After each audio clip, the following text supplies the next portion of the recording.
Bonjour, bonjour à tous, bienvenue donc dans cette session du Winter Camp de l'Université de la e-santé de Castres-Mazamet, proposée et organisée par la Technopole de Castres-Mazamet en direct d'ISIS, l'école d'ingénieurs spécialisés en e-santé ici à Castres. Merci à tous ceux qui ont fait le déplacement dans cet amphithéâtre d'ISIS et merci également à tous ceux qui nous suivent en direct sur Internet. Plus de 200 inscrits pour ce premier Winter Camp. En soi-même, ce chiffre-là est déjà une réussite et c'est donc un bonheur de se retrouver pour la première fois en plein hiver, rassembler toute la communauté de l'Université de la e-santé.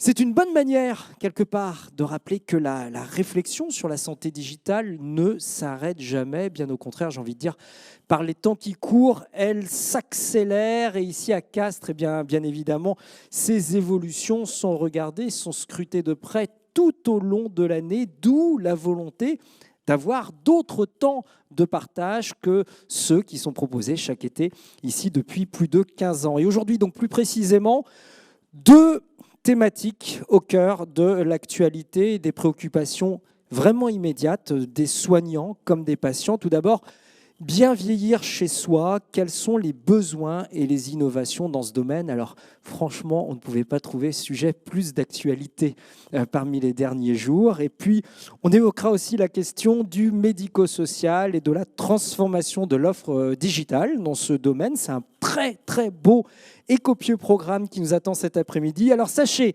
pour vous qui nous regardez sur Internet, que vous avez bien évidemment la possibilité de poser toutes vos questions, faire toute votre remarque par la fenêtre de chat sous la fenêtre de diffusion. Faites-nous au moins aller un petit coucou, dites-nous où vous nous regardez, dans quelle ville, dans quelle région, est-ce que vous êtes à la maison, est-ce que vous êtes en télétravail, est-ce que vous êtes au bureau. Ça fait toujours plaisir d'avoir des petits coucous qui viennent d'un peu partout de la part des internautes.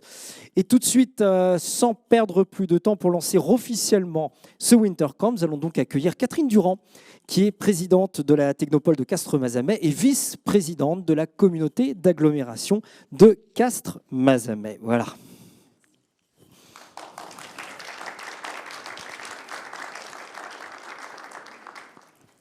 Bonjour à toutes et à tous et merci pour votre participation aujourd'hui à ce premier Winter Camp de la e-santé. La thématique de la e-santé est une thématique chère à notre territoire puisqu'elle a été impulsée par des acteurs visionnaires sur notre territoire il y a plus de 15 ans maintenant. Et je ne peux parler de e-santé sans avoir une pensée émue pour monsieur le ministre Jacques Limousin, qui nous a quittés récemment et qui a véritablement impulsé cette dynamique sur notre territoire. Il y a un an, nous vous annoncions le changement de positionnement de notre marque de la e-santé. Nous souhaitions la faire vivre tout au long de l'année, vous proposer des moments forts en amont de notre grand événement annuel d'été. Et donc, ces choses faites, nous démarrons par ce premier Winter Camp aujourd'hui. J'en profite pour saluer mon équipe de Castres-Mazamet Technopole qui ne ménage pas ses efforts pour vous proposer une programmation d'excellence en sollicitant des experts qui nous apportent un regard innovant sur la thématique. Vous l'avez compris, notre programmation se veut être le GPS de la e-santé. Alors, il y a 2 ans, cette crise sanitaire a complètement bousculé notre rapport à la e-santé et le domaine du médico-social n'est pas resté à l'écart de cette transformation digitale et de ses usages. À titre d'exemple, il a fallu maintenir le lien entre les résidents des EHPAD et leurs familles pendant les confinements. De même, il a fallu assurer le suivi des patients âgés vivant à domicile, qu'ils soient dépendants ou en situation de handicap. Et puis, il a fallu fluidifier toute cette coordination du parcours des soins médico-sociaux. Et donc, on voit que le numérique et la e-santé ont amené une nouvelle vision du bien vieillir et puis de la prise en charge des patients qui sont en situation de dépendance. C'est pourquoi l'Université de la e-santé avait à cœur de parler aujourd'hui de cette problématique de société. Et donc, en partenariat avec l'école d'ingénieurs ISIS, nous souhaitions aujourd'hui aborder vraiment ce secteur du médico-social.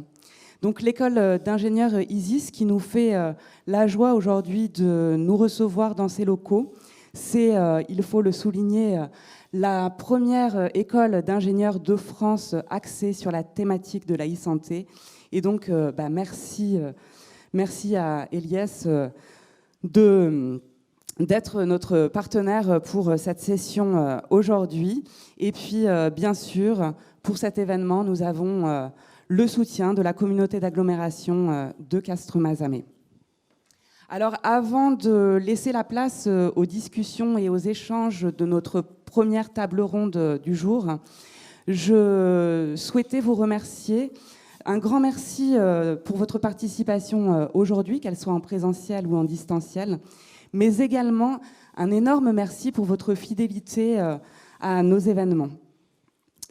Donc, je vous souhaite sans plus tarder une belle après-midi riche et constructive.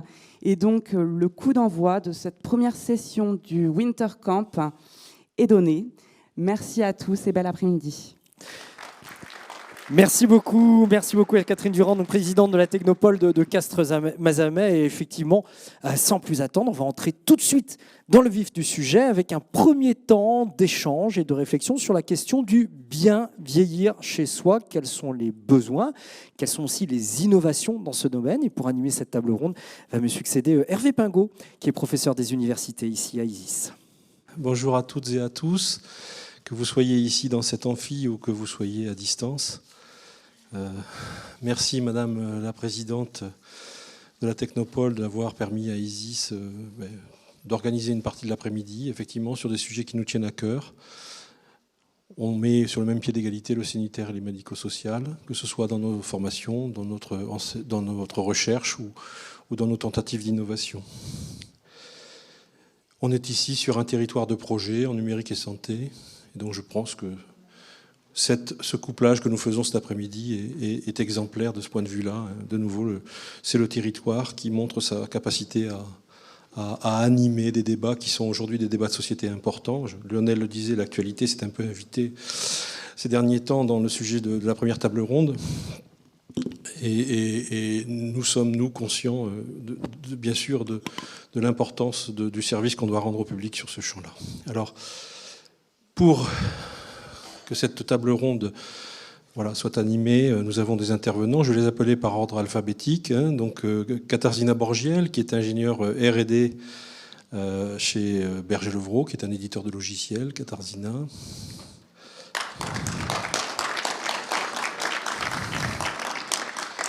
Katarzyna, que l'on connaît bien à ISIS, elle expliquera pourquoi. Madame Catherine Bozodi, donc, qui est cadre de santé, directrice de l'EHPAD pour Filieris Carmi Sud à Pampelonne. Donc Pampelonne, pour ceux qui connaissent mal la géographie du Tarn, ça se situe dans le Ségala-Carmozin, pas très loin de Carmaux, voilà, sur la route de Rodez. Et puis le docteur Viette Nguyen Messager, qui est médecin coordinateur dans la même structure, sachant que Filieris Carmi Sud va nous parler de l'aide à domicile et d'Ispasad. Voilà, donc en guise d'introduction, je bouge un peu parce que comme ça les caméramans, ça les empêche de s'endormir. Voilà. Et puis je ne veux pas trop tourner le dos à mes invités. En guise d'introduction, quelques chiffres quand même. On les connaît, et on revient toujours dessus, la démographie d'une population vieillissante, 15 millions de personnes âgées de 60 ans et plus, dont 1,4 million qui ont plus de 85 ans aujourd'hui en France. Ils seront 24 millions, donc on passe de 15 millions à 24 millions d'ici 2060. Et pour ceux qui ont plus de 85 ans, on passera de 1,4 million à 5 millions. Donc on voit tout de suite l'enjeu en termes de massification des services à rendre à cette population, qui souvent nous est chère, bien évidemment, puisque ce sont nos aînés. Et puisqu'on parle des aînés, bien sûr, notre directeur d'école est présent ici, Elias Lamine, mais on a aussi dans l'amphi celui qui a pris sa retraite et qui a créé cette école, Bernard Rigaud. Et je crois qu'il est un exemple en matière de bien vieillir. Tu pourras nous montrer ça, Bernard. Mars. Alors, mars 2019, ce matin, je regardais de nouveau ce rapport qui nous est paru, qui est disponible en ligne, que je vous conseille quand même d'examiner si ce sujet vous intéresse et que vous ne l'avez pas encore fait. C'est le rapport Libaud. Mars 2019, l'État a commandé un rapport qui, à mon avis, est très intéressant, qui fait 145 pages et qui débouche sur 175 propositions qui préfigurait le second volet de la loi Grand Âge et Autonomie, qui n'a pas pris corps pour les raisons qu'on connaît, du fait de la crise sanitaire, mais qui reste aujourd'hui un volet qui est fort attendu, notamment dans ce fameux statut des aidants, dont on parle beaucoup. Alors j'ai repris juste la phrase conclusive de ce rapport, parce que je trouve qu'elle plante parfaitement bien le débat qui va s'instaurer maintenant. Il est dit dans ce rapport, si l'impulsion politique sera déterminante, virgule, je dis ça pour les étudiants qui sont en train de prendre copie, c'est aussi la prise en charge de ce sujet par l'ensemble de nos concitoyens qui permettra de remettre nos aînés à la place voulue, au cœur de notre société, d'une société bienveillante et inclusive. Le débat est lancé. Alors, on l'a structuré, non pas en faisant un seul tour de table, mais on a décidé qu'on allait faire beaucoup tourner la table, avec les intervenants. Donc on fera 3 temps. Un premier temps qui sera centré sur le profil des usagers, où chacun des intervenants se présentera de façon un petit peu plus détaillée. Les expériences ensuite vécues par un recours aux solutions numériques et l'acceptabilité par les usagers. Nous avons la chance d'avoir des gens qui vivent au quotidien auprès de ces personnes âgées et des gens qui, dans R&D, préparent des solutions numériques pour aujourd'hui et pour demain. Donc on va pouvoir, bien évidemment, se baser sur ce fond de l'existant, des expériences vécues, pour parler aussi, en troisième temps, d'une vision qui sera prospective. Voilà. Donc je vais m'asseoir, et puis on va ouvrir le premier temps, qui est celui lié au public. Docteur Guyenne Messager, merci de vous présenter d'abord, et puis je vous soumets une première question. Quelle est votre vision sur cette question des usagers, de leur appétence, en fonction des structures, des conditions de vie, dans l'EHPAD où vous êtes médecin coordinateur? Je me présente, je suis le docteur Nguyen Messager Viette. J'ai fait mes études en région parisienne. J'ai été ensuite chef de clinique en médecine interne, chef de clinique assistant associé en médecine interne, orienté diabète et hypertension. Par la suite, en 2007, je me suis installé à Carmaux en tant que médecin généraliste. Et j'avais une patientèle d'emblée, l'âge moyen était de 82 ans. Donc naturellement, je me suis formé à la gériatrie, j'avais une capacité de gériatrie et un diplôme de prise en charge de l'Alzheimer et des troubles apparentés. Voilà. Par la suite, on m'a proposé assez rapidement un poste de médecin coordonnateur et aussi un poste de médecin coordonnateur en EHPAD et un poste de médecin coordonnateur pour l'accueil de jour de Carmaux. Donc j'étais médecin généraliste pendant 10 ans et médecin coordonnateur. Depuis 2-3 ans, je suis uniquement médecin coordonnateur à plein temps de 2 EHPAD et de l'accueil de jour de Carmaux. Alors, notre expérience dans le numérique. Donc, le numérique est rentré dans notre EHPAD en mars 2020, lors du premier confinement. Le conseil départemental du Tarn nous avait offert 2 tablettes et nous avons utilisé pour que les résidents puissent garder le lien avec leur famille. Chaque visio, l'animatrice accompagnait chaque visio. Donc nous avons vu 3 profils. Premièrement, les personnes parfaitement autonomes. Le deuxième profil qui utilisait la tablette toute seule. Le deuxième profil, c'est l'animatrice allumait, se connectait à Internet. Le résident et leur famille continuaient la conversation. Et le troisième groupe des personnes qui ont besoin d'une aide en permanence, c'est-à-dire que l'animatrice devait être là pour faire le lien entre le résident et la famille, liés aux troubles soit cognitifs, soit parce que soit la surdité. L'autre problème que nous avons rencontré, c'est que parfois les familles des résidents n'étaient pas eux-mêmes connectés. Donc ils n'avaient pas ni d'ordinateur, ni de tablette, ni de smartphone. Après, nous avons des patients qui avaient des problèmes de surdité, qui n'entendaient pas. Et nous avons eu aussi des résidents qui ont des troubles cognitifs et qui ne reconnaissaient pas leur famille à travers le petit écran. Et enfin, pour certains résidents, si l'animatrice n'était pas là, la conversation s'arrêtait net. Et donc, ce qui entraînait beaucoup d'angoisse chez les résidents et leurs familles.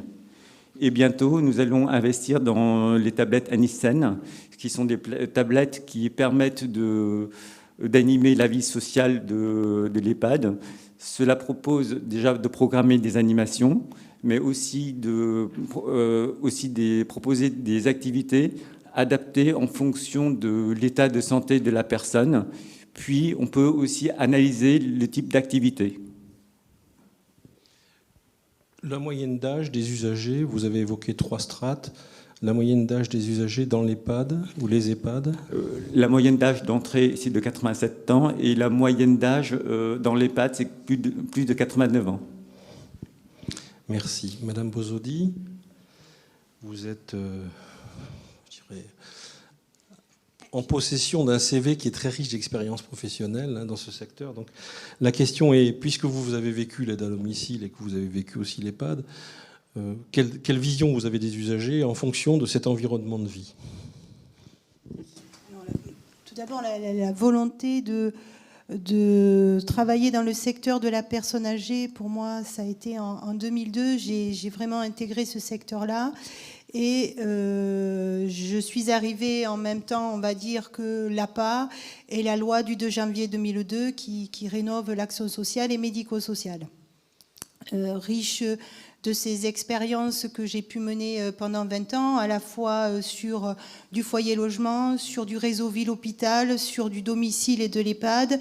Je suis arrivée à Filieris en 2012, où j'ai d'abord eu la responsabilité donc des SIAD, et avec le démarrage et le montage du projet de l'EHPAD en 2016, j'ai intégré aussi la direction de l'EHPAD. Pour moi, c'était une réelle volonté d'être à la fois, de porter un projet de direction et sur l'EHPAD et sur du domicile, justement pour casser cette logique domicile EHPAD et viser une prise en charge, un accompagnement qui soit beaucoup plus singulier et beaucoup plus proche des besoins de nos résidents et de nos usagers sur le domicile.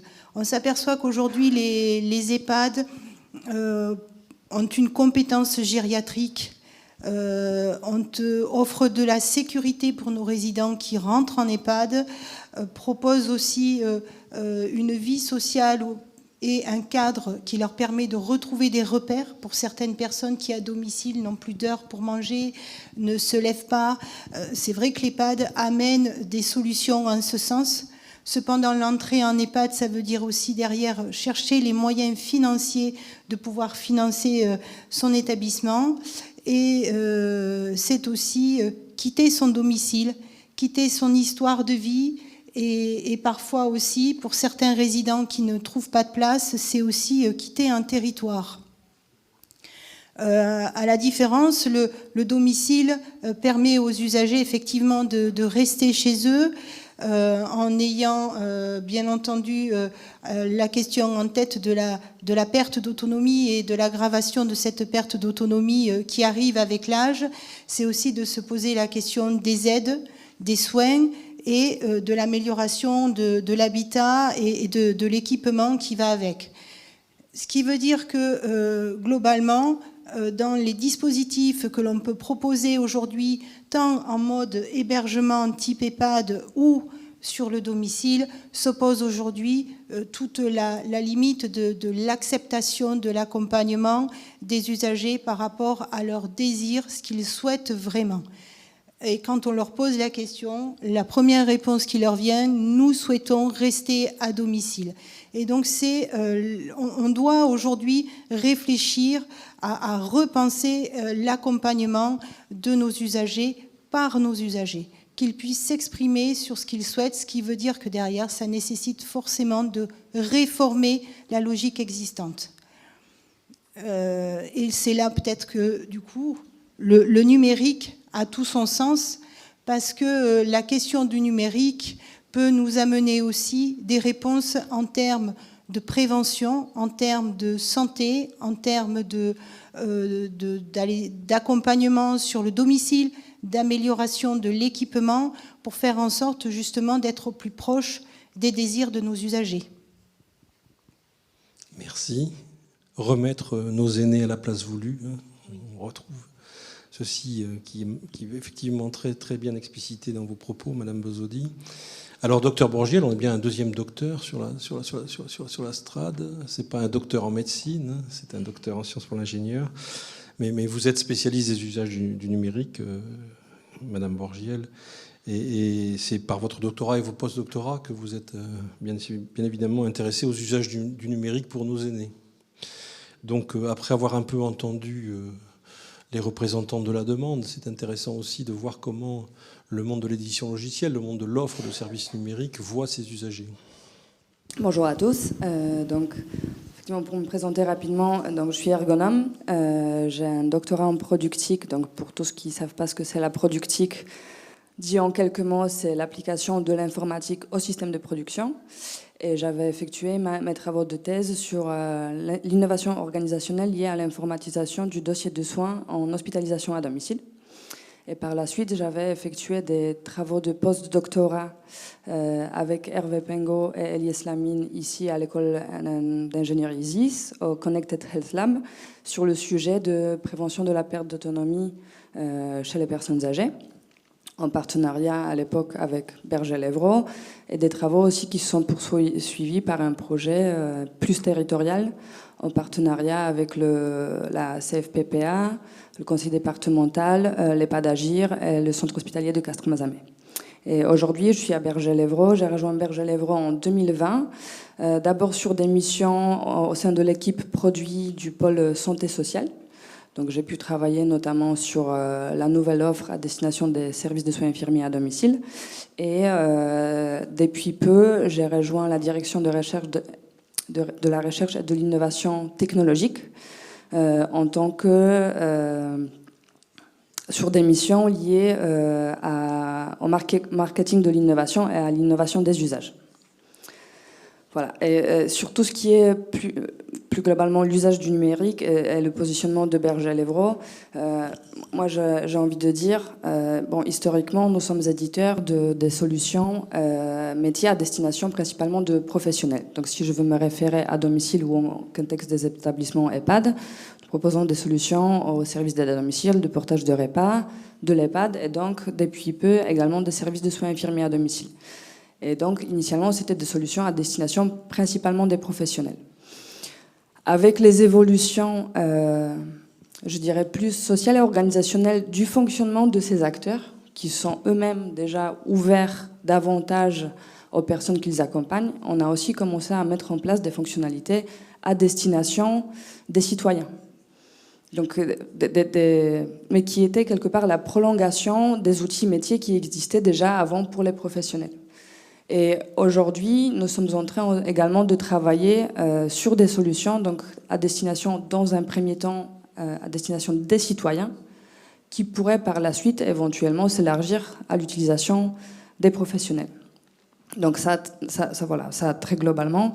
Et sur les usages et sur la population quelque part des usagers, surtout des usagers âgés. Donc j'ai pu lire récemment le baromètre numérique du CREDOC qui a permis de mettre en avant les usages du numérique et qui s'intéresse entre autres aux différences des usages par rapport à différents groupes d'âge. Je ne vais pas rentrer dans le détail du document, mais une des choses lesquelles j'ai ressorti, c'est que les citoyens âgés de plus de 60 ans, Certes, ils utilisent peut-être moins les smartphones ou les ordinateurs autres que d'autres groupes de population, mais il y a quand même une certaine tendance qui semble significative à ce qu'ils s'approprient davantage les usages. Par exemple, des appels via des applications, des appels vidéo, ou des envois via des messageries instantanées, ou téléchargement d'applications, ou navigation sur Internet. Donc, leur usage, tout simplement, des outils augmente. Maintenant, il faut bien évidemment qu'eux, ils soient en capacité, quelque part, d'utiliser les technologies, et différentes technologies qu'ils souhaitent, mais il faut aussi que les technologies soient en capacité d'être utilisées par ces personnes-là. C'est-à-dire qu'il faut qu'il se trouve une notion d'alignement, quelque part, entre les personnes qui souhaitent utiliser des technologies et entre ces technologies-là. Mais surtout, il faut que ces technologies soient porteuses de valeur, parce qu'elles ne seront toujours qu'un moyen de faire des choses pour, que les gens, naturellement, souhaitent faire. Voilà. Merci. On voit que peut-être les usages du numérique permettraient de remettre nos aînés à la place voulue. Bon, il va falloir qu'on creuse maintenant, donc on va refaire un tour de table pour creuser un peu, en pensant quand même fondamentalement que lorsqu'il y a une prise en charge, on ne peut pas oublier les intervenants, et que les usages du numérique, c'est forcément un équilibre entre ce que font les intervenants des usages, ce que font les citoyens bénéficiaires de ces usages des outils qui sont les leurs, et comment aussi, bien évidemment, ça participe à des communications entre les différents types d'intervenants et avec leurs usagers. Donc on a un joli monde là en matière d'usage du numérique, et on va essayer dans ce deuxième tour de table de l'éclairer par vos expériences et par l'offre. Alors Madame Bozodi, on commencera par vous. Pouvez-vous nous évoquer ces usages des technologies de l'information et de la communication entre les personnels au sein d'une même structure, et puis entre les personnels et les usagers? Alors on peut citer des technologies, mais je ne vais pas être exhaustive. Bien sûr, le dossier de l'usager informatisé, la messagerie sécurisée ou non, les outils de coordination, et là il y a beaucoup à dire, et vous évoquiez aussi de façon assez ferme et avec beaucoup de conviction aussi la notion de pilotage à travers le numérique. Tout à fait. En ce qui nous concerne, en tous les cas, pour Filieris, le SIAD s'est engagé dès 2012 dans cette démarche-là, en rejoignant donc le consortium Place aux Soins, et a travaillé donc avec l'ensemble de son personnel de soins sur justement les outils, et notamment tout ce qui est coordination des soins et conduite à tenir, et organisation à la fois du médical et de l'aide à domicile. Donc ce consortium comprenait entre autres l'école d'ingénieurs d'Isis, l'école des mines d'Albi. Nous avions travaillé aussi dans le cadre de ce consortium avec l'HAD d'Albi et le SIAD de l'UMET et un développeur en santé. Donc cette expérience nous a permis pendant 3 ans d'approcher le numérique, de travailler un autre langage aussi pour nos professionnels. Il est vrai que nous n'avons pas la même culture et que la rencontre de ces mondes a nécessité du temps, et en même temps est ressortie riche d'une expérience, je pense, de part et d'autre. En tous les cas, en ce qui concerne Filieris, rapidement, ensuite, nous avons toujours dans cette démarche-là pu mettre en place un logiciel métier dans le cadre du SPASAD expérimental, appel à projet, dans lequel nous nous sommes investis en 2016. Et en 2017, nous avons pu donc mettre en place ce logiciel métier, Apologic Web, avec la partie mobile, ce qui était fortement attendu par nos professionnels de santé qui avaient été largement sensibilisés dans le cadre de ce projet de recherche. Donc, fort de cette expérience, nous avons déployé sur le domicile le logiciel métier avec la partie mobile. Et le gros avantage, évidemment, c'était d'avoir le dossier informatisé et, au-delà de ça, d'avoir les transmissions ciblées directement à domicile sur les portables de nos aides-soignantes. Ce qui permettait aussi d'avoir le plan de soins, d'amender ce plan de soins et de pouvoir, pour les infirmières, organiser, mieux répartir les tournées et définir plus facilement la charge en soins et de faire des réévaluations de tournées derrière ça. Donc ce qui fait que ça a été réellement une plus-value pour notre service.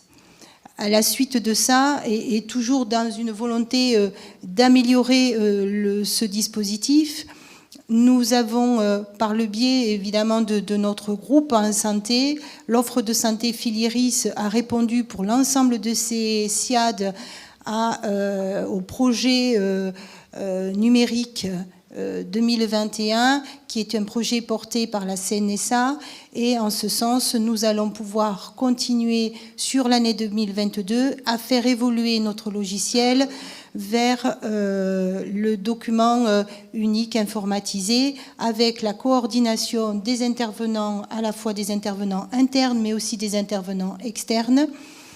Pouvoir aussi travailler l'interopérabilité des systèmes informatiques, et aussi de gommer les tâches répétitives qui n'ont pas de valeur ajoutée, et donc de les automatiser. Ce qui va nous permettre aussi de pouvoir gagner en temps et en qualité. Donc ce travail-là va débuter mi-février 2022, et on se donne à peu près 7-8 mois, le temps de pouvoir dérouler, on va dire, le projet et de continuer notre expérience. Alors, le virage Ma Santé 2022, le virage numérique, essaie de pousser effectivement ces services numériques d'appui à la coordination. Hein. On les voit surtout aujourd'hui comme des outils de partage. Moi, je trouve que c'est très intéressant de voir que vous êtes déjà, vous, à travers, entre autres, les technologies mobiles, hein, dans une organisation, en fait, hein, dans le fait que l'agenda qui est porté par la technologie permet non seulement de savoir ce qu'il faut faire, mais éventuellement de réagir s'il y a une réorganisation à mettre en place suite à tel ou tel événement. Je trouve que là, cette dimension de la décision, elle est vraiment extrêmement intéressante.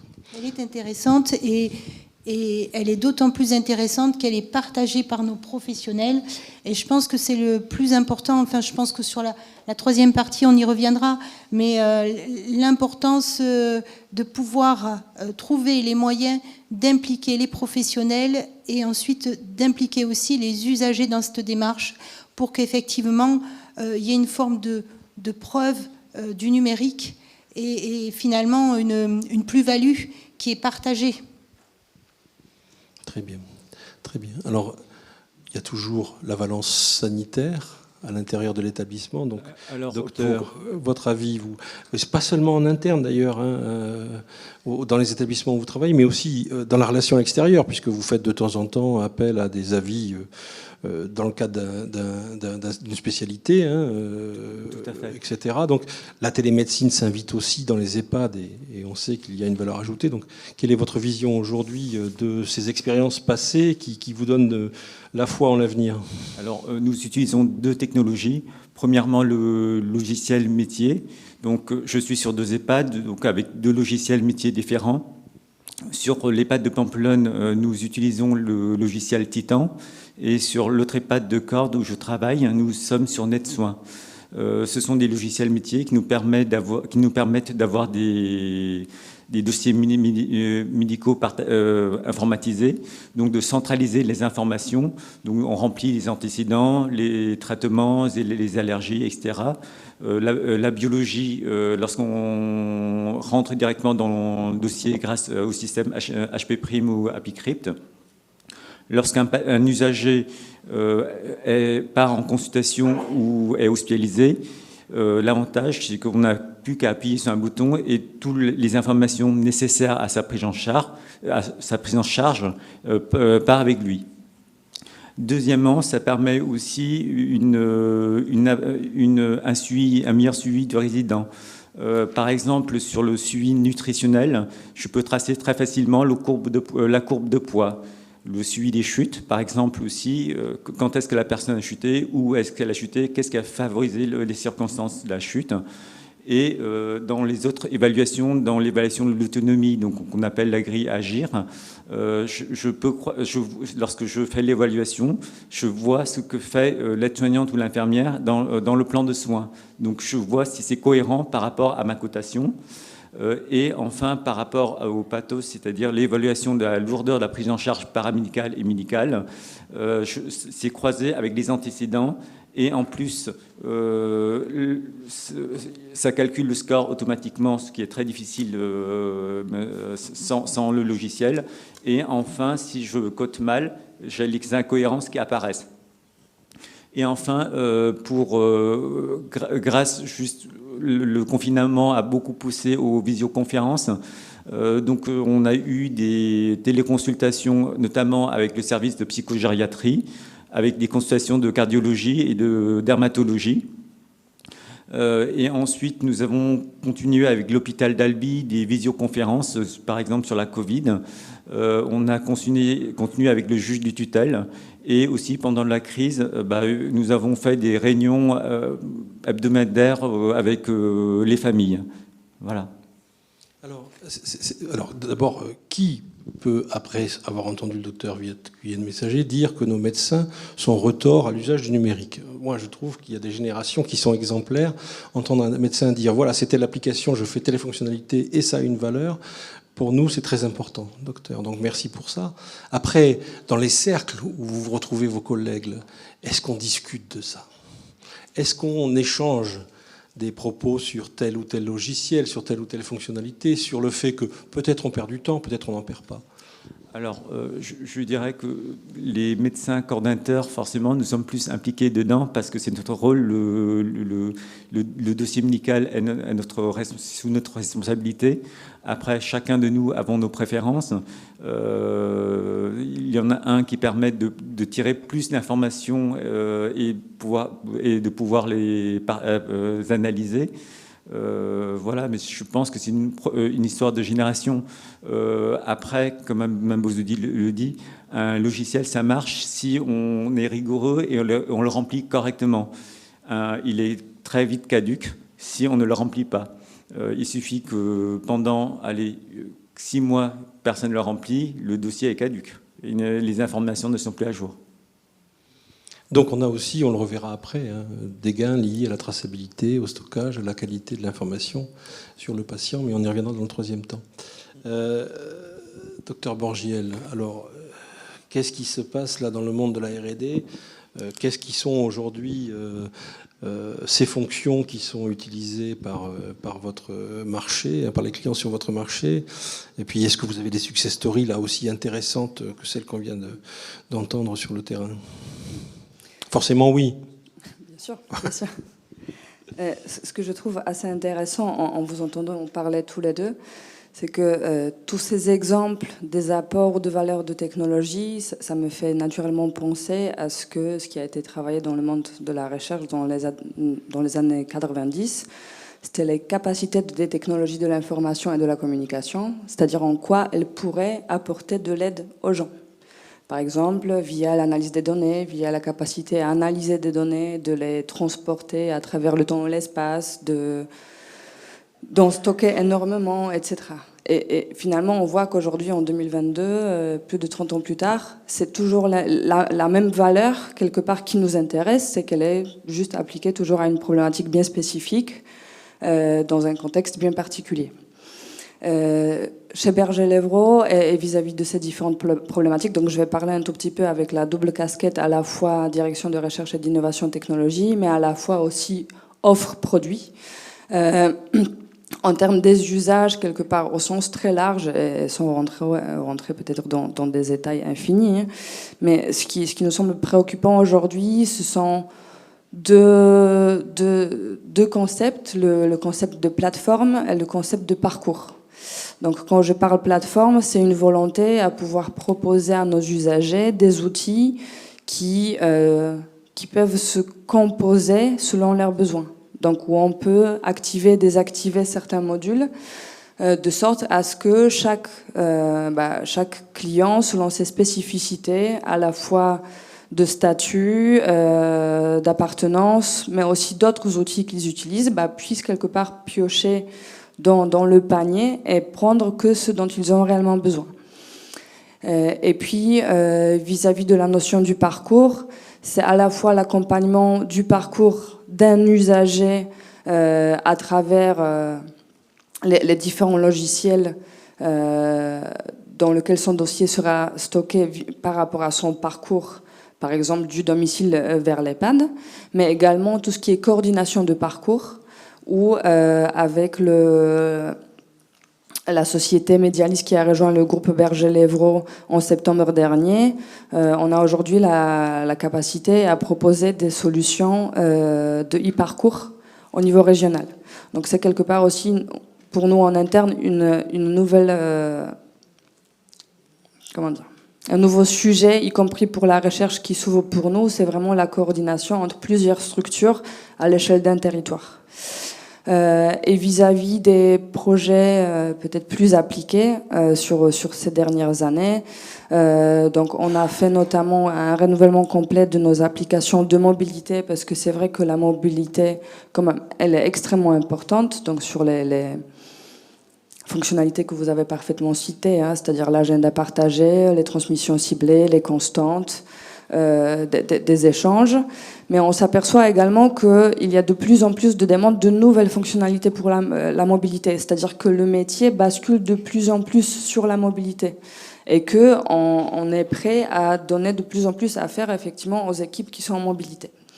Sur un tout petit peu le même plan, on a pu, grâce à des travaux de recherche, proposer une fonctionnalité d'optimisation détournée assez originale, où on s'est aussi intéressé surtout aux critères d'optimisation qui peuvent être très divers et variés, qui selon le métier qu'on adresse, je parlerai que du domicile, par exemple entre l'aide à domicile, le portage de repas ou les soins infirmiers, les contraintes ne seront pas exactement les mêmes. Et donc l'idée c'est de pouvoir proposer des solutions qui sont capables de tenir de ces différents types de contraintes et donc de s'adapter au contexte auquel elles s'appliquent. Et finalement, en dernier exemple, c'était le lancement donc, des travaux sur une solution dédiée dans un premier temps aux citoyens, sur de la prévention de perte d'autonomie, ou après des études du métier qu'on a menées aussi en partenariat avec l'école ISIS via des travaux de post-doctorat. On s'est intéressé tout d'abord aux pratiques métiers. C'est-à-dire, c'est quoi la prévention de perte d'autonomie, quelles sont les démarches qui existent, comment on accompagne les usagers. Et on est arrivé rapidement à une conclusion que peu importe la démarche, c'est-à-dire, pour en citer, on a par exemple, on s'est intéressé à la démarche de l'APA, on s'est intéressé à la démarche ICOP, on s'en est intéressé à plein d'autres. Mais les grands principes de cette démarche d'accompagnement dans le milieu de prévention étaient les mêmes, c'est-à-dire d'abord on essaie de caractériser l'individu, ensuite on essaie de lui proposer des choses qui correspondent au mieux à sa situation particulière, bien individuelle, qui est définie par une multitude de facteurs assez impressionnantes. Et ensuite, on l'amène à essayer de changer des choses dans sa façon de vivre, dans son parcours de vie, pour mettre en œuvre cette prévention et puis de suivre si ça marche réellement. Et donc face à ça, on s'est intéressé donc à tout ce qui est modélisation des connaissances et à la capacité potentiellement à formaliser ces règles de décision métier qui font qu'à une personne avec une telle situation, on proposerait plutôt une solution qu'une autre. Et quand on est arrivé là, on s'est posé la question, et qu'en est-il de l'usager en lui-même ? Est-ce que ça pourrait pas être lui en premier lieu, qui pourrait se caractériser par soi-même, à qui on pourrait tout simplement présenter l'ensemble des solutions qui potentiellement peuvent l'intéresser plus que d'autres, et puis on voit comment il réagit. Voilà, et ça c'est... Peut-être on peut repasser 2 minutes encore là-dessus. Je pense que c'est un point très intéressant parce qu'on est à ce croisement entre ce que le gérontopole, nos amis du gérontopole, les sciences de la gériatrie poussent pour faire des bilans gériatriques standardisés, faire des évaluations de l'état de santé de la personne âgée, et puis la place voulue de nos aînés par eux-mêmes, d'accord, dans le système, les invite aussi à s'auto-évaluer, si j'ai bien compris, et à venir corréler éventuellement ce que peut faire le praticien par leur propre avis. Alors il faudrait peut-être, pour que tout un chacun ici comprenne ce qu'on veut dire dans ces modèles de capacité, expliquer un peu ce que sont ces capacités, et ce que ça veut dire concrètement, finalement, évaluer un état de santé. C'est une mobilité fonctionnelle, c'est une capacité cognitive. Est-ce que vous pourriez en dire un peu plus pour l'auditoire ? Je peux en parler en tant que médecin si vous souhaitez.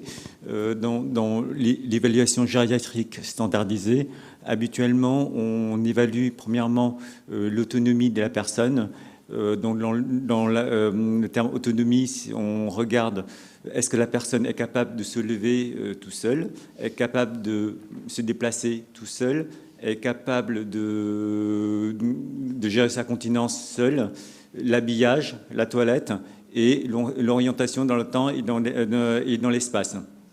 Ça, c'est la cohérence. Ça, c'est la partie purement autonomie. Après, on évalue aussi le statut de la dénutrition. Donc, avec les nouveaux critères, avec les critères de perte de poids. Maintenant, dans les nouveaux critères, il y a la sarcopénie qui s'est ajoutée. Et ensuite, il y a aussi les critères de gravité. Est-ce qu'il y a des maladies favorisantes ou pas ? Et on évalue aussi l'état psychique de la personne. Est-ce qu'il y a des troubles cognitifs? Est-ce qu'il y a des troubles du comportement? Et on voit aussi la motricité. Donc, grâce au bilan des kinés, on voit si la personne a le déficit musculaire, par exemple, ou est-ce qu'il y a des rétractions, quelle technique proposer. Et enfin, la partie purement plus médicale, où on essaye de voir si les médicaments sont encore adaptés. Est-ce qu'il faudrait alléger ou rajouter des médicaments?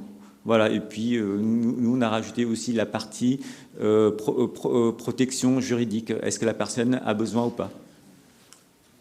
Alors, en travaillant sur la silver economy il y a quelques années, j'avais appris qu'on rentre dans la silver economy à 55 ans. Donc moi, je suis dedans maintenant.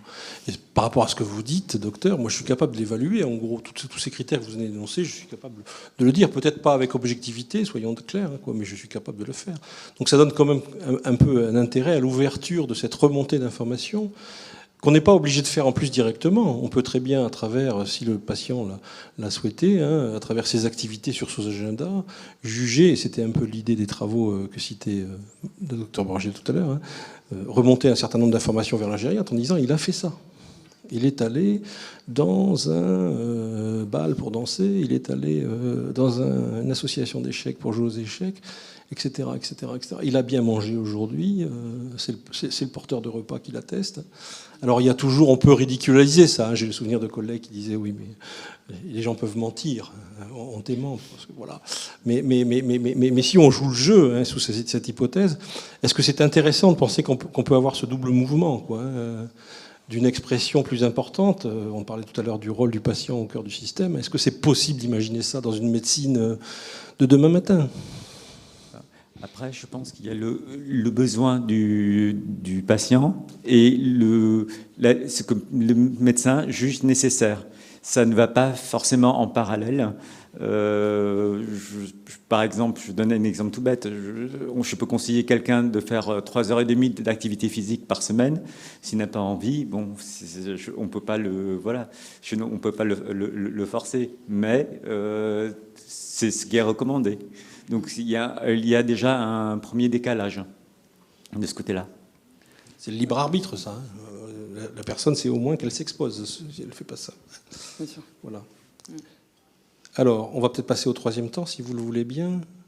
On a fait un peu état des expériences passées. On voit se dessiner un petit peu ce contexte qui s'ouvre à nous, lié à des usages du numérique. Est-ce qu'on peut, si on se lâchait là, si on faisait la lettre au Père Noël, si on refaisait un tour de table en se disant, allez, qu'est-ce qu'on peut imaginer avoir demain? Où sont les pistes de progression? Comment avancer?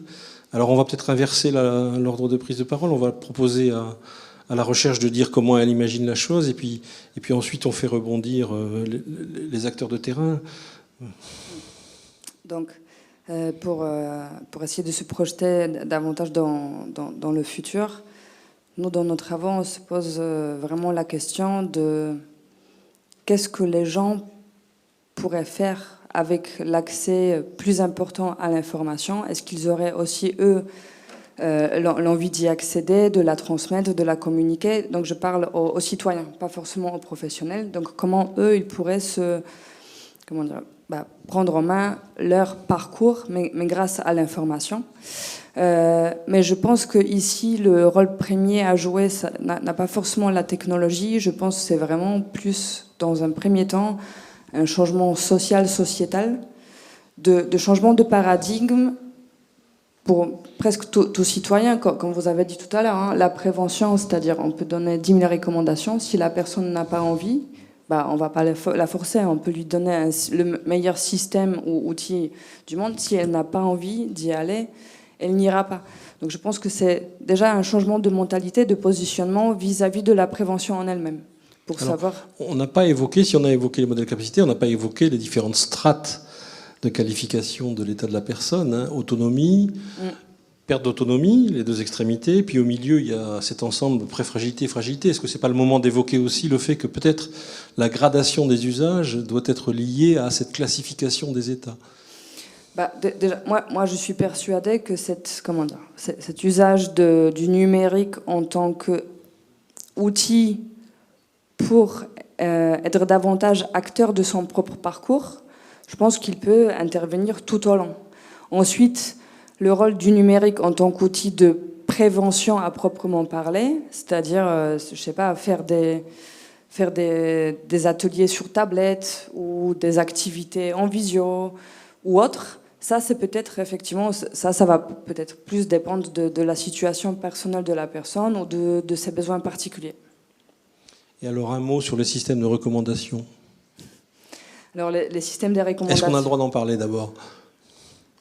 Moi, je pense que oui, parce bon, qu'on en utilise dans plein d'autres domaines. Mais il faut que déjà ils soient clairs dans ce qu'ils sont. Et où sont leurs limites, c'est-à-dire expliquer ce que c'est d'abord pour le grand public. Oui, donc un système de recommandation, à titre d'exemple, il peut y avoir plusieurs types de différents systèmes de recommandation. 2 exemples. Le premier se base sur la connaissance de à qui on doit recommander et donc sur des caractéristiques de à qui on va recommander des choses et sur les caractéristiques de ce qu'on va recommander. Donc, dans le domaine qui nous intéresse, la caractérisation d'un citoyen, par exemple, de plus de 60 ans, et la caractérisation de toutes les différentes solutions possibles et imaginables qu'on pourrait lui proposer. Et à partir de là, on peut essayer d'établir des règles métiers qui expriment pourquoi, sur un critère particulier, ça serait mieux de proposer quelque chose par rapport à un autre. Ça, c'est une façon de faire. Un service à la personne particulier répondant à son besoin. Voilà, par exemple. Donc en gros, si je traduis, tous ces systèmes qui nous polluent la vie sur nos smartphones et tablettes en nous poussant des publicités en permanence, on pourrait les reprendre pour un usage plus noble, qui serait de proposer à la personne ce que son toubib aurait fait si elle avait été le visiter. Non, je n'irai pas dire jusque-là. Non, on se positionne plus avec une volonté de permettre à la personne à la fois de réfléchir à sa propre situation. Donc ça, c'est par rapport à différents modèles d'autocaractérisation, quelque part, qu'on étudie bien évidemment en lien avec les modèles existants utilisés par les professionnels. On trouve aussi que la valeur de ces systèmes de recommandation, c'est que pour qu'ils marchent, il faut aussi que l'offre des possibles soit davantage formalisée, structurée et caractérisée. C'est-à-dire pour qu'on exprime davantage ce qu'une solution fait, pourquoi, à quoi elle sert, etc. Et puis, un système de recommandation, c'est plus pour aider à trouver des choses dans l'ensemble des possibles que dire il faut faire ça. Ce type de système pourrait être aussi bien utilisé par un citoyen que par un professionnel, parce que l'objectif derrière est exactement le même. L'objectif premier, c'est plus de pouvoir plus facilement trouver ce qui pourrait nous correspondre que de dire c'est ça. Le libre arbitre. C'est ça, tout à fait. Alors, docteur Nguyen, je vais vous passer la parole. Je vais reciter une phrase que vous avez énoncée lorsqu'on a préparé cette table ronde. Vous avez dit ce qu'on veut, c'est de meilleures interactions entre médical et médico-social, dans le cadre de cette prospective. L'importance des technologies mobiles, impatients connectés avec des montres, des balances, des traceurs, etc. Mon Dieu, mais dans quelle dimension nous emmenez-vous? Alors, c'est dans mon imagination, mais après, je pense que pour les patients ou résidents que j'ai en EHPAD, actuellement, ce n'est pas le profil. Les montres connectées se démocratisent. Il existe plein de matériel connecté, donc tensiomètre connecté, saturomètre connecté, lecteur de glycémie connecté. Tout ça, ça permet de favoriser l'entrée des données dans le logiciel. Mais ce qui est important, c'est qu'est-ce qu'on en fait derrière. Il faut toujours une personne pour dire aux patients, aux résidents, lui conseiller de ce qu'il faudrait faire. S'il est en hypoglycémie, qu'est-ce qu'il faudrait faire? Bon, le logiciel pourrait le faire si on le programme, mais voilà, il y a quelqu'un quand même au bout qui doit interpréter ces données. Alors, il existe aussi maintenant des balances connectées et le CHU d'Albi suit des patients qui sont en insuffisance cardiaque. Le CH, on veut qu'il soit universitaire, mais ce n'est pas encore fait. Non. Le CH d'Albi. Le CH d'Albi suivent des patients qui sont en insuffisance cardiaque et lorsqu'ils prennent du poids, ça envoie une alerte et les cardiologues les appellent. Donc ça, c'est une belle application. Malheureusement, la technologie a un prix. Après, j'imagine les choses à bas coût, si je puis dire. Pour quelqu'un qui vit à domicile, qui commence à avoir des troubles cognitifs, tout simplement avec un téléphone, avec la géolocalisation, s'il se perd, ça permet à sa famille de le retrouver plus facilement, à condition qu'il garde son téléphone. Il y a certains téléphones ou bracelets connectés qui détectent les chutes pour les personnes qui vivent seules à domicile. Et enfin, pour les personnes il y a aussi des applications pour rappeler la prise de médicaments. Voilà. Après, le numérique est une aide. C'est au service de l'humain, mais ça ne remplacera pas l'humain. Alors, si je vais dans la première grande surface de sport dans la périphérie de Castres, je vois 15 mètres linéaires d'objets connectés. Sur le bien vivre, hein. On est sur le même thème. Alors, ce ne sont pas tous des dispositifs médicaux, nous sommes d'accord. Donc, première question, est-ce qu'il faut bien aussi scander le message de attention, il y a des choses qui ne sont pas sécurisées par la labellisation, puis il y a des choses qui font partie, effectivement, des objets qui sont caractérisés. Ça, c'est la première réaction face à ça. Et la deuxième, elle est aussi dans votre pratique de médecin.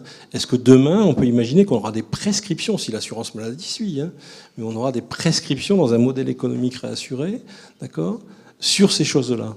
Est-ce que vous l'appelez vos souhaits, à la limite? Moi, personnellement, je ne serais pas contre. Je suis le premier à être connecté, mais après, c'est vrai que ça dépend si les capteurs sont fiables ou pas fiables. Mais par exemple, sur les automesures à domicile, on a une liste qui sont recommandées par l'HAS, qui sont vérifiées. Donc, pareil, je pense que si c'est recommandé par la sécurité sociale et remboursé, je pense qu'il y aura une liste qui seront certifiées. Qui sera certifiée. Ça pose la question, bien évidemment, de la rentabilité pour l'assurance maladie de ces techniques et ces technologies. Merci. Alors, je vais faire pareil, je vais reprendre un bout de phrase que vous avez cité, Madame Bozodi, lorsqu'on a préparé l'entretien. Et pour ne pas déformer vos propos, je vais la lire. La nécessité de la rigueur qu'imposent ces outils nous rassure, la plus-value pour la prise de décision en particulier, mais aussi la possibilité de retarder la perte d'autonomie, de perdurer au domicile, de stimuler des capacités restantes. Vous allez très loin dans votre vœu, dans cette chaîne que vous évoquiez tout à l'heure, hein, de différents lieux de vie possibles, et on revient sur remettre nos aînés à la place voulue, hein, et la bonne place, au cours du temps, elle peut changer. Donc c'est une conviction forte pour vous. À quelles échéances, sous quelles conditions peut-on imaginer une massification de tels changements de pratique et globalement... Finalement, est-ce qu'on va avoir... Est-ce qu'on n'est pas aujourd'hui dans... Où est Charlie, vous savez, la BD, ou est-ce qu'on est... voilà, on va les repérer rapidement demain. Alors, je pense qu'il faut progressivement gommer justement les frontières entre le domicile et l'établissement et recentrer... l'ensemble de nos efforts à l'écoute des usagers et de leurs désirs par rapport à cette volonté, pour la plupart, de vieillir chez eux, voire de les accompagner vers d'autres possibles, mais pas sans en avoir échangé avec eux. Pour moi, le numérique tel que l'on a échangé au cours de cet atelier, c'est effectivement un moyen à la fois d'aborder la question de la sécurité, d'aborder la question de la santé, de l'autonomie et de l'environnement dans lequel on évolue. Que l'on soit à domicile ou en établissement, on retrouve ces mêmes domaines. Et c'est aujourd'hui ce qui nous pose question, et en tous les cas, c'est ce sur quoi on s'interroge quotidiennement, et c'est sur quoi, en tous les cas, on travaille, les professionnels travaillent, mais aussi les familles s'interrogent, les usagers aussi s'interrogent sur ces domaines-là, et c'est souvent aussi sur ces domaines-là que l'on interagit pour pouvoir, d'une part, permettre à la personne de rester à son domicile, voire de l'accompagner vers une entrée en établissement ou sur un autre type de service. Je pense que demain, le numérique devra faire la preuve du service rendu, c'est-à-dire qu'il faut que à la fois les professionnels, mais aussi les usagers et leurs proches puissent se rendre compte de la plus-value et que par ailleurs, ça n'enlève pas, bien au contraire, on pointe bien que ça, le numérique est un appui pour permettre aux professionnels de continuer à travailler sur le projet de vie des usagers et au contraire de renforcer ces temps-là et d'être beaucoup plus présent auprès de l'usager. L'optimisation du temps dans le face-à-face, c'est un grand enjeu. Alors, quand on traverse les villes de taille moyenne, aujourd'hui, comme Castres, comme Albi, comme Rodez, Millau, pas toutes les cités, mais les villes qui sont dans les 40-80 000 habitants, quoi. On voit de plus en plus là des constructions naître qui sont ni des résidences au sens classique du terme, ni des EHPAD. Alors, on entend parler de résidence autonomie, il y a des déclinaisons là différentes. Puis sur les panneaux publicitaires qui sont affichés pendant la construction, dans l'avant-vente, on vante effectivement cette notion de service rendu dans un contexte de sociabilisation, pour faire simple, les gens vivant ensemble, avec des espaces un peu communs. Donc est-ce qu'on concrétise aussi par du bâti aujourd'hui ces espaces intermédiaires? Est-ce qu'on va y avoir des lieux de transition qui seront différents dans ce parcours de l'autonomie vers la perte d'autonomie? Et puis, bien évidemment, ces résidences vantent de services numériques que la personne seule à domicile n'aurait peut-être pas. Donc, est-ce que c'est aussi une valeur ajoutée de ces tiers-lieux que de pouvoir pousser un peu ce rapport entre service à la personne et service numérique? C'est une question qui n'était pas préparée. Donc voilà, on est dans l'improvisation là. Pour ce qui est de ces résidences, ça continue quand même à poser la difficulté d'un moment donné qu'elles ne soient plus adaptées à la perte d'autonomie de la personne, malgré tout le numérique que l'on pourrait y mettre, imaginons, et que du coup on soit encore sur un déracinement vers une orientation vers un autre établissement. Donc on reste encore dans une réponse et une certaine forme de logique qui est celle d'aborder la question de l'accompagnement par soit de l'établissement, quel qu'il soit, médicalisé ou pas, ou de l'aide à domicile, quelle qu'elle soit. Mais on ne prend pas... Dans cette approche-là, on n'est pas dans un changement de la pensée de l'accompagnement. On est dans un prolongement où on essaie de trouver d'autres chemins, mais qui sont similaires aux autres approches. Le parcours sur le plan théorique et conceptuel reste le même, de toute façon. Exactement. C'est la ressource qui change. Alors, Exactement. Est-ce que c'est des clients en plus pour Berger-Levrault? Est-ce que ça fait partie de la cible marketing? Docteur Borgiel, vous qui êtes aussi un peu marketeur maintenant. Ils ont sûrement besoin d'un système d'information. Peut-être qu'il n'aura pas tout à fait les mêmes enjeux et les mêmes orientations. Mais aujourd'hui, toute structure accompagnant des usagers, elle a quand même besoin d'un système d'information. Il peut être composé d'un seul logiciel ou de plusieurs, selon les objectifs métiers. Mais la notion d'un dossier d'usager avec des informations administratives, sociales ou médicales, où la valence va bien sûr changer selon le métier qu'on adresse, ce besoin, il est là. Aujourd'hui, ce qui est aussi intéressant, c'est la capacité d'ouverture de ces systèmes aux usagers pour qu'ils puissent davantage participer activement à tout ce processus. Et alors, est-ce qu'on n'est pas, on revient, c'est très bien, on revient sur médico-social.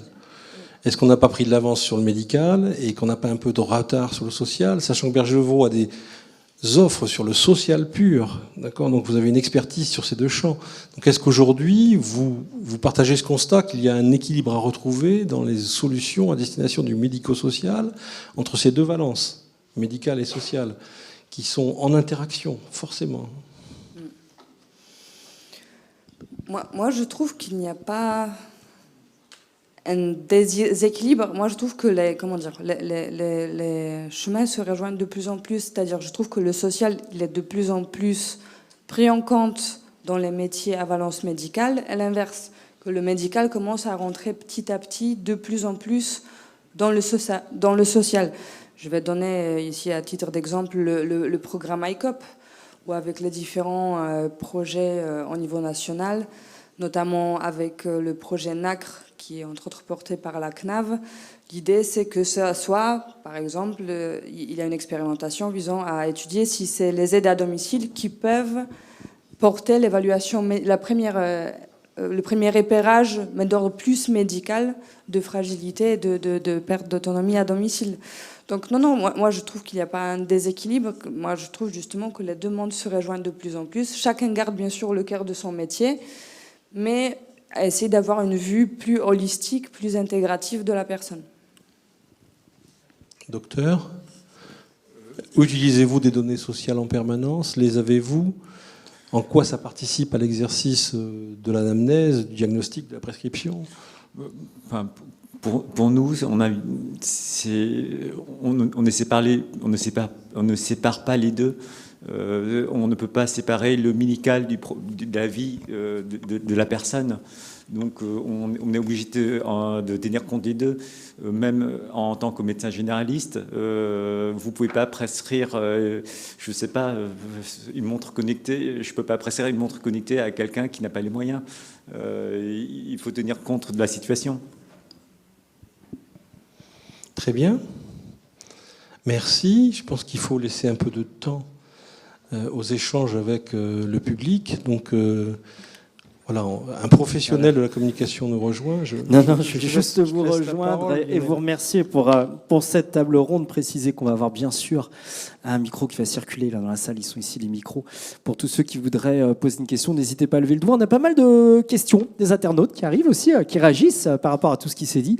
Alors il y a tout, des questions très larges, des questions très précises. Il y en a une première peut-être pour le docteur à mes côtés, puisque vous avez évoqué tout à l'heure les systèmes de montres connectées ou d'appareils pour éviter à des personnes désorientées en fait, de se perdre, ou permettre à leur famille de les retrouver. Je poserai la question à madame aussi. Alors, il y a monsieur Tartare qui nous dit effectivement, les puces promises par Neuralink sont-elles une piste pour accompagner les patients ? Je ne connais pas, moi, à titre personnel, les puces de Neuralink. Je sais qu'on a aujourd'hui des puces qui existent, qui sont développées, Canada, États-Unis, qu'on peut glisser sous la peau du patient, qui est une puce pour repérer notamment un malade souffrant d'une pathologie type Alzheimer, 24 heures sur 24, dans l'idée que la personne puisse sortir librement d'un établissement et qu'on puisse la retrouver si cela a problème. Plutôt que d'avoir un téléphone qui peut se décharger, qu'on peut perdre, pourquoi ne pas greffer ? Après tout, ça existe techniquement, une puce sous la peau. Qu'est-ce que vous en dites ? Et c'est peut-être le sentiment de la question qui est posée de ce type de système. Pour le coup, on est vraiment dans le grand âge et le numérique. Alors, le Neuralink, je ne connais pas, mais bon, pour avoir vécu cette situation personnellement, la solution du portable m'a semblé le plus facile et plus acceptable. Après, c'est une histoire d'éthique aussi. Peut-on mettre une puce chez une personne de nos jours ? Techniquement, on peut le faire. Techniquement, oui. Techniquement, c'est certain. Éthiquement, effectivement, la question se pose. Je ne sais pas si vous voulez réagir l'une ou l'autre là-dessus. Moi, je peux réagir dans le sens où, déjà dans ce cas particulier des personnes avec des problèmes cognitifs, je trouve que la question éthique se pose d'autant plus qu'on n'est pas sûr qu'au moment où on voudrait leur implanter une telle puce, qu'ils seraient capables de décider si oui ou non ils souhaitent en avoir une. Donc il faudrait presque imaginer pouvoir, nous, aujourd'hui, signer une décharge si on souhaite. Voilà. Et après, puce, mais il faut réfléchir pourquoi puce. C'est-à-dire si cette nécessité d'avoir l'objet tout le temps sur soi et qu'il ne se décharge pas, est-ce qu'elle ne pourrait pas être résolue autrement qu'une puce? Donc, bon, puce, peut-être oui, il ne peut pas se perdre. Et encore, je suis sûre que la créativité humaine, elle est tellement importante qu'on pourrait contourner l'usage des puces. Mais je trouve que non, c'est surtout la valeur d'usage et la valeur éthique qui doit être réfléchie. C'est-à-dire, déjà, pourquoi des puces? Et est-ce qu'on ne peut pas faire autrement si on ne souhaite pas les avoir? Je pousse la question pour avoir la logique jusqu'au bout du curseur, après tout, puisqu'on parle du grand âge ou de pathologies type Alzheimer qui sont dégénératives. Est-ce que cette question éthique de mettre une puce sous la peau d'une personne âgée, j'entends votre refus et votre émoi vis-à-vis de cette proposition, mais est-ce que ce n'est pas une réaction que vous avez de personnes qui sont bien portantes, qui avaient toutes vos capacités de réflexion ou autres, et finalement, est-ce que la personne âgée serait quand même pas pour qu'on lui mette une puce pour avoir une forme de filet de sécurité derrière elle? Vous voyez, entre la réponse que l'on peut faire lorsque vous avez vos âges, votre intelligence, votre compétence, et la réponse que va nous faire quelqu'un qui a 65, 75, 80 ans et qui sait qu'il va perdre ses capacités cognitives, est-ce qu'on n'a pas un différentiel là-dedans? Madame? Alors, par rapport à ça, je reviens à ce que je disais tout à l'heure, c'est toute l'importance de travailler le projet de vie avec la personne et de prendre du temps, c'est-à-dire de donner des moyens humains pour accompagner nos aînés et prendre ce temps de travailler le projet de vie avec ces personnes.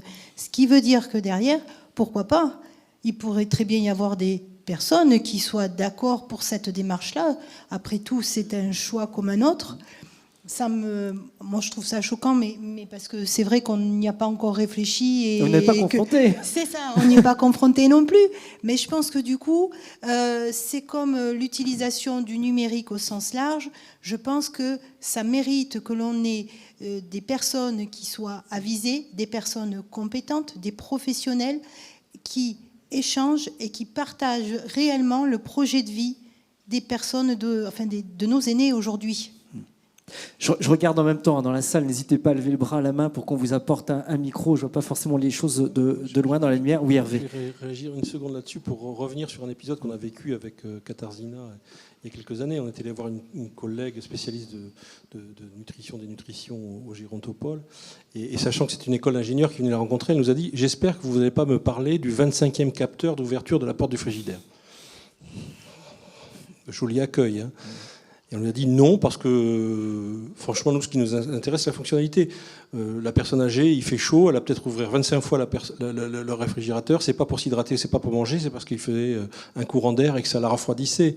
Donc on voit bien que derrière le capteur, hein, derrière l'objet connecté, il y a bien évidemment l'usage, la pertinence et la valeur.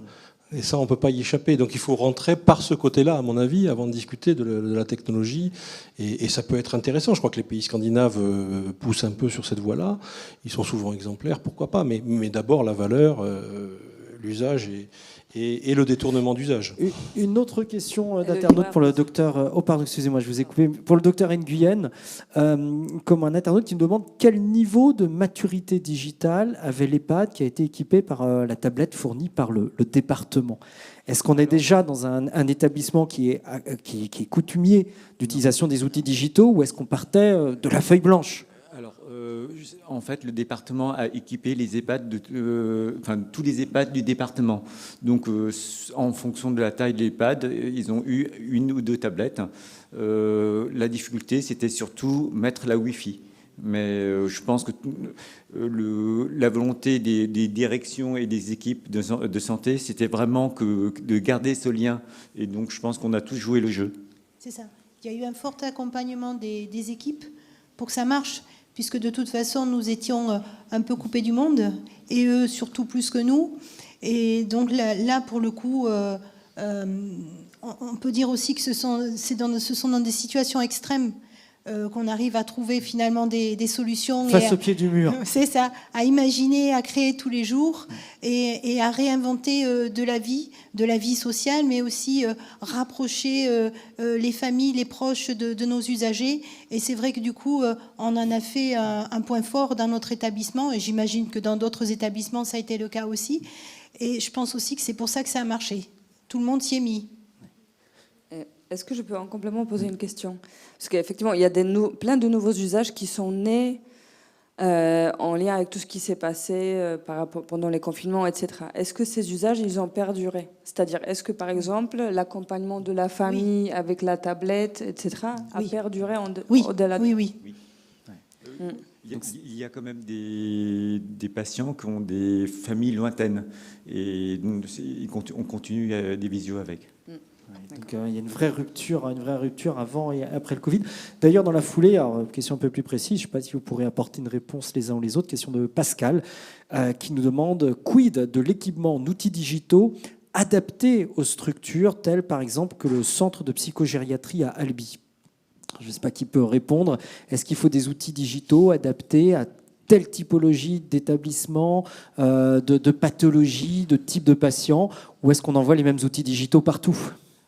Alors, Madame Bouzy pourra plus nous préciser, mais je crois qu'au mois de septembre, on nous a installé un réseau pour les visioconférences, juste avant le confinement, mais je ne me rappelle plus le nom. Oui, c'était pour la télémédecine. Mais en tout cas, on a utilisé ces moyens-là, mais c'était plus sécurisé avec une plateforme où il faut prendre rendez-vous à l'avance, qui était un peu plus complexe, alors que finalement, avec une tablette, c'est un peu plus facile avec les systèmes que nous avons actuellement. Hervé.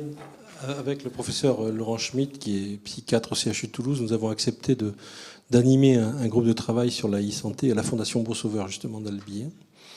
Et quelle n'a pas été notre surprise de nous apercevoir qu'en fait, là où on pensait essayer de pousser des idées pour faire de la e-santé, la direction des soins, les personnels infirmiers, en particulier dans ces secteurs-là, avaient déjà pris des initiatives et étaient déjà dans une thérapie qui utilisait des casques virtuels, des applications téléchargées sur tablette.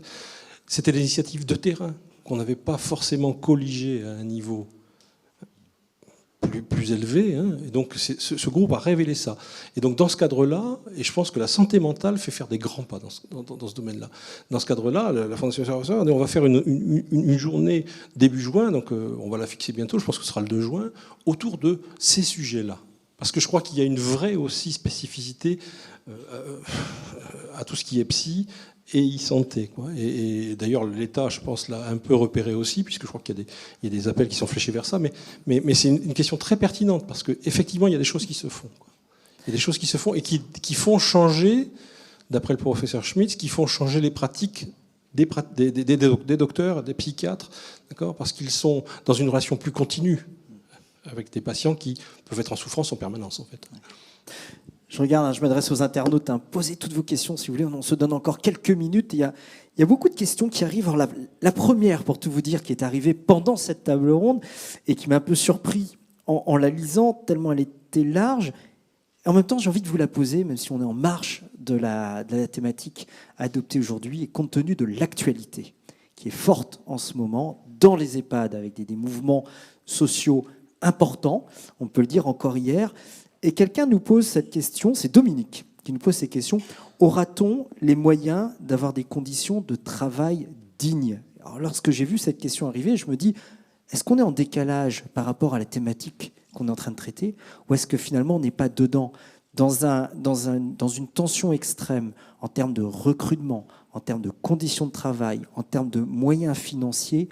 Comment finalement s'inscrit cette question des outils digitaux pour les personnels soignants ou pour les personnes âgées? Est-ce que ça s'inscrit comme la cerise sur le gâteau, comme quelque chose qui n'est pas nécessaire? Est-ce que c'est une réponse aux conditions de travail? Est-ce que le débat, il est entendable aujourd'hui dans les établissements? Je ne sais pas qui peut répondre à cette remarque de Dominique, qui nous demande des moyens d'avoir des conditions de travail dignes. On ne peut que partager la remarque de Dominique. Et en tous les cas, en préparant cet atelier et au regard de l'actualité, je me suis moi-même posé cette question-là et je me suis dit, mais finalement, le numérique, est-ce que ça a du sens au milieu de tout ça ?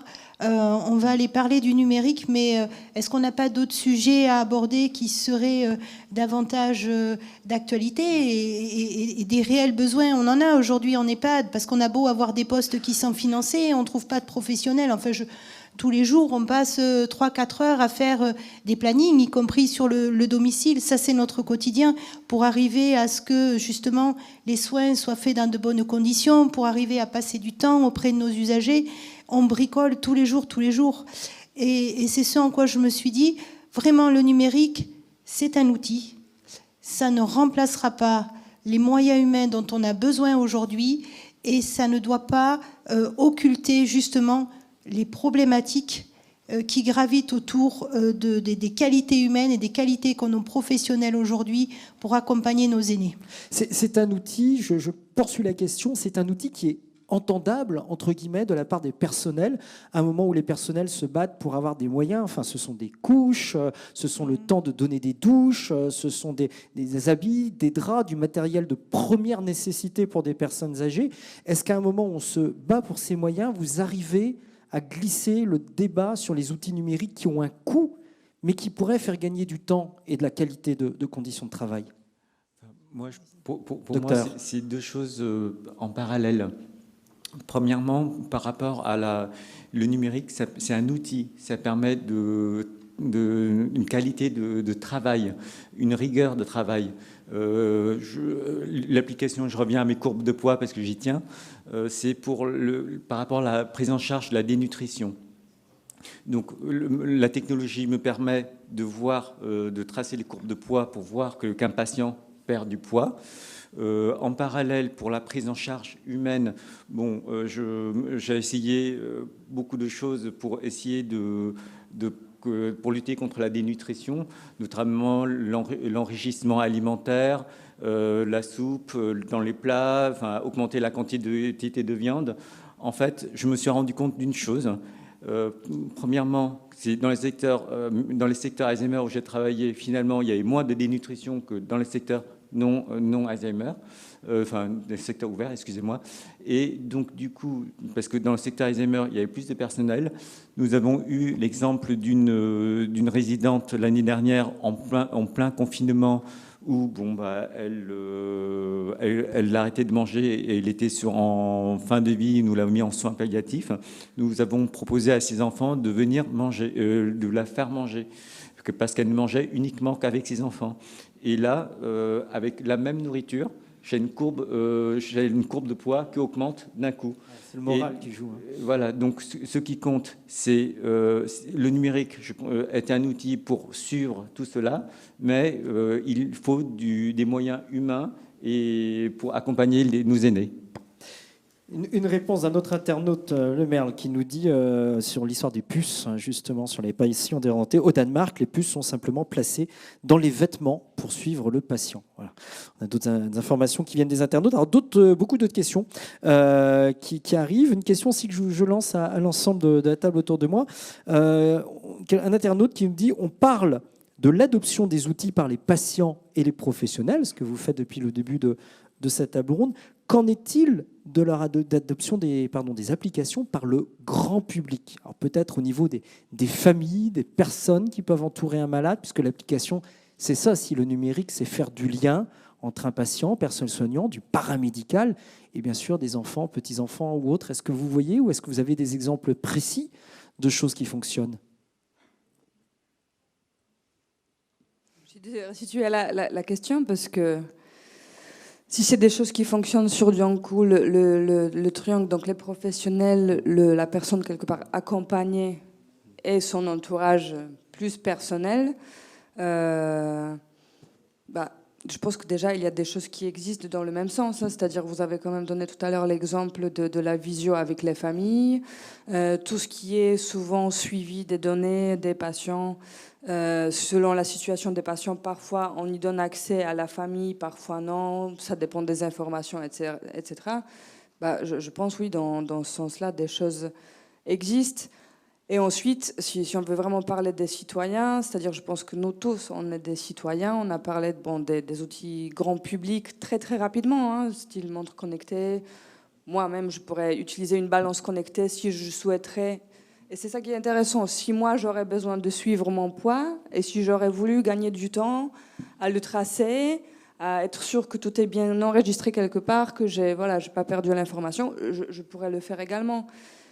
moi, un jour, je serai âgée aussi. Moi, je trouve que toutes les personnes qui sont accompagnées, il faut les voir en tant que citoyens ayant quelque part des rôles ou en étant à un moment particulier du parcours.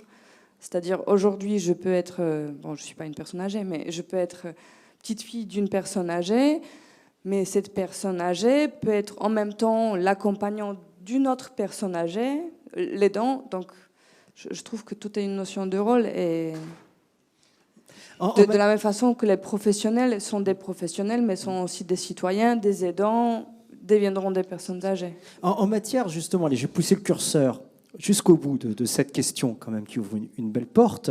Je vais vraiment grossir le trait. Mais je veux dire, pour des enfants, aujourd'hui, si on est parent d'enfants, on a une application la plupart du temps et on suit quasiment en temps réel si l'enfant est allé en cours, s'il a été absent du cours, quelles sont ses notes, quelle est sa moyenne. Et on a même des diagrammes pour nous donner une idée de son intelligence générale. Est-ce que vous êtes favorable à ce que demain, une personne âgée ou une personne en EHPAD, on ait un même système de transparence pour des enfants ou des petits-enfants, des proches de la famille, qui après tout n'ont pas peut-être d'informations quotidiennes, peuvent avoir des informations tous les mois, peuvent appeler de temps en temps au téléphone pour demander des nouvelles, mais pas avoir cette transparence et se rendre compte aussi éventuellement de la détérioration de santé d'une personne. Jusqu'où peut aller l'application dans son niveau grand public et communication avec les autres? Moi, je peux apporter une réponse académique. Je pense que tu ouvres la porte de la question d'autres formes de réseaux sociaux, en fait. Et c'est aussi vrai pour les personnels à l'intérieur d'un établissement. Le réseau social d'entreprise, ça reste à inventer, mais c'est quelque chose qui peut participer d'une solidarité, de chambre d'expansion du mal-être, de lanceurs d'alerte. Donc il y a des choses extrêmement intéressantes par rapport au risque psychosocial à travers ça. Et le réseau social familial, il est une réalité, tu viens de le dire, avec les enfants. Mais je pense que les aînés s'invitent de plus en plus dans ce réseau social familial. Donc c'est intéressant de voir comment il va se décliner, quoi. Mais je pense que la question derrière, c'est celle-là, quoi. Au-delà, je veux dire, au-delà du réseau social, effectivement, du lien qu'on peut avoir de ce que fait une personne, elle fait, je sais pas quoi, du jardinage, du bricolage, il y a une fête à l'EHPAD ou autre, ça c'est une chose. On a des réseaux qui existent aujourd'hui là-dessus. Moi, je vais sur l'état de santé plus général. Le nombre de soignants en EHPAD qui voient une personne se détériorer dans son moral, dans ses capacités, dans sa perte de poids, et qui ne vont pas, parce qu'elles n'ont pas que ça à faire, appeler le fils, le petit-fils en disant « Écoutez, votre parent a perdu 10-20 kilos, ça ne va pas. » Et si la personne, si moi en tant que fils ou petit-fils, et Dieu sait si je cours toute la journée, je n'appelle pas pour avoir cette information, elle ne m'est pas transmise. Lorsque l'on parle d'application grand public et de transmission d'informations, est-ce que ça rentre éthiquement aujourd'hui dans vos préoccupations ou pas Moi, ce que par rapport à cette question, je trouve difficile de dire si on perd 10 ou 20 kilos. Forcément, alors je ne sais pas comment fonctionnent tous les établissements, mais lorsque l'on suit vraiment nos résidents, y compris sur le domicile, il y a des informations médicales, des informations sur l'état de santé qui sont suivies quotidiennement, et on s'applique justement à appeler la famille en disant voilà, nous sommes dans telle situation, votre papa, votre maman, et on explique l'état de santé. Et ensuite, quand on est sur parce que donner des éléments de santé, perdre 10, 20 kilos par exemple, ou d'autres éléments, je trouve que lâcher ça comme ça sur un réseau, c'est extrêmement violent, extrêmement choquant. Et par contre, inviter la famille, soit à une visio, parce qu'elle est éloignée géographiquement, soit à une rencontre, nous on le pratique souvent, infirmiers, psychologues, ergo, animatrices, médecins, et on explique à la famille la situation, l'évolution de la situation de leurs proches, et on échange en disant voilà, on en est là, voilà ce qui va se passer, voilà comment on va accompagner, est-ce que vous en êtes d'accord? On en a échangé aussi avec votre papa, votre maman, de pouvoir aussi faire participer le papa, la maman aussi à l'échange, c'est important aussi. Voilà, pour moi, c'est plus un travail de terrain, ça ne doit pas passer par les réseaux. Je pense qu'il faut faire attention à ce que l'on communique par le biais de ces réseaux, parce qu'on déshumanise complètement les informations. Et sur ces informations-là, on a besoin justement d'être accompagné, d'être entendu. On ne sait pas comment les proches vont réagir. C'est bien aussi s'ils sont en difficulté au moment de l'annonce de pouvoir justement être proche d'eux, de pouvoir en échanger, de pouvoir leur proposer aussi des solutions. Et ça, on ne peut pas le faire autrement. Pour moi, il est important qu'il y ait aussi un secret. Il faut que les patients l'acceptent, premièrement. Deuxièmement, nous, on part sur le principe de la transparence. Pour avoir la confiance des patients et des familles, on part du principe que qu'il se passe une chose bien ou mal, on le dit. Donc, en général, lorsqu'on voit que l'état d'une personne se dégrade, on préfère appeler en amont pour prévenir. Merci à tous pour ce temps d'échange et cette table ronde. On peut les applaudir pour cette première partie de l'après-midi.